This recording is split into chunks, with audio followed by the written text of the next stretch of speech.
रात के ठीक 12 बजे हैदर के फोन पर एक नामालूम नंबर से कॉल आई। दूसरी तरफ एक औरत की घबराई हुई आवाज थी, मुझे बचाओ, वो मुझे ले जा रहा है।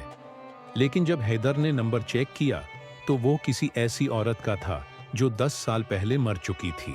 एक छोटे से शहर में हैदर नामी लड़का अपने पुराने घर में अकेला रहता था। एक रात जब घड़ी ने 12 बजाए, उसके मोबाइल की घंटी बजी। स्क्रीन पर एक नामालूम नंबर था। हैदर ने फोन उठाया तो दूसरी तरफ से एक औरत की लरुजती आवाज आई, मुझे बचाओ, वो मुझे ले जा रहा है। हैदर ने कुछ पूछने की कोशिश की, लेकिन अचानक कॉल कट गई। उसने नंबर को दोबारा डायल किया, लेकिन जवाब आया कि ये नंबर मौजूद नहीं। हैदर के दिल में अजीब सी बेचैनी पैदा हुई।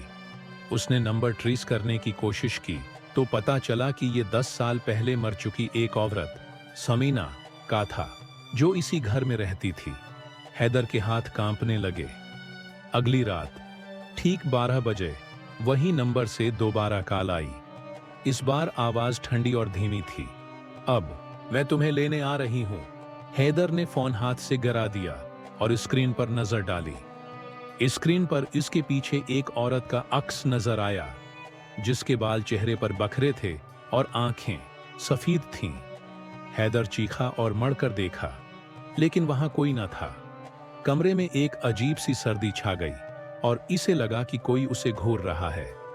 उसने फोन उठाया तो स्क्रीन स्याह हो चुकी थी। अगली सुबह हैदर ने थमेना के बारे में तहकीक शुरू की।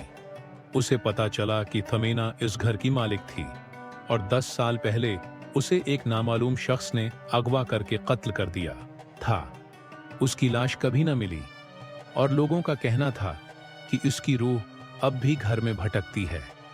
हैदर ने सोचा कि ये सब उसका वहम होगा, लेकिन शाम को उसके घर की दीवार पर खर्चने की आवाज सुनाई दी। जब वो करीब गया तो दीवार पर लिखा था, तुम मेरी जगह लोगे। अगली रात हैदर सोने की कोशिश कर रहा था कि उसके कमरे की खिड़की खुद ब खुद खुल गई। बाहर धुंध में एक सियाह साया खड़ा था, जो आहिस्ता आहिस्ता करीब आ रहा था। हैदर ने दरवाजे की तरफ भागने की कोशिश की, लेकिन दरवाजा बंद हो गया। अचानक रोशनियां बंद हुईं और कमरे में से एक औरत की हल्की सी हंसी गूंजी। हैदर ने पीछे मुड़ा तो समीना उसके सामने खड़ी थी। उसका चेहरा पीला और होंठों पर खून जमा हुआ था। उसने कहा, तुम मेरी मदद क्यों ना कर सके? हैदर भागने लगा, लेकिन उसके पांव जैसे जमीन से चिपक गए। हैदर ने फैसला किया कि वो इस राज को सुलझाएगा। उसने घर के पुराने कमरे में एक डब्बा पाया, जिसमें थमेना के खतूत थे। खतूत से पता चला कि उसका एक दोस्त राशिद इससे नाराज था और इसे धमकियां देता था। हैदर ने राशिद की तलाश शुरू की और पता चला कि वो अब भी शहर में रहता था। लेकिन जब हैदर उसके घर पहुंचा तो राशिद ने उसे देखते ही कहा, तुम वहां से क्यों आए? वो मुझे भी नहीं छोड़ती। हैदर समझ गया कि समीना की रूह राशिद से बदला लेना चाहती थी। एक रात हैदर ने राशिद को अपने घर बुलाया ताकि समीना का सामना करे। जैसे ही राशिद अंदर आया, कमरे की चीजें खुद ब खुद हिलने लगें। थमेना का साया दीवार पर अभरा और उसने राशिद की तरफ बढ़ना शुरू किया। राशिद चीखा, मैंने उसे नहीं मारा, वो खुद मर गई। लेकिन थमेना की रूह ने उसे दीवार से लगा दिया। हैदर ने मुदाखलत की और कहा, अगर तुमने उसे नहीं मारा तो सच बताओ। राशिद ने एतराफ किया कि उसने थमेना को घर में बंद कर दिया था, जहां वो भूख और खौफ से मर गई थी।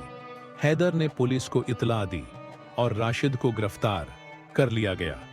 इस रात कॉल्स बंद हो गईं, लेकिन आखिरी रात हैदर के फोन पर एक मैसेज आया, शुक्रिया, अब मैं आजाद हूं। स्क्रीन पर थमेना का मुस्कुराता चेहरा नजर आया, लेकिन उसके साथ एक और साया था जो हैदर की तरफ देख रहा था। हैदर के दिल में सवाल उठा कि क्या ये सब वाकई खत्म हुआ या कोई और राज बाकी है। ये कहानी आपको कैसी लगी? मजीद खौफनाक कहानियां देखने के लिए हमारे चैनल को सब्सक्राइब करें, वीडियो को लाइक करें और अपने दोस्तों के साथ शेयर करें।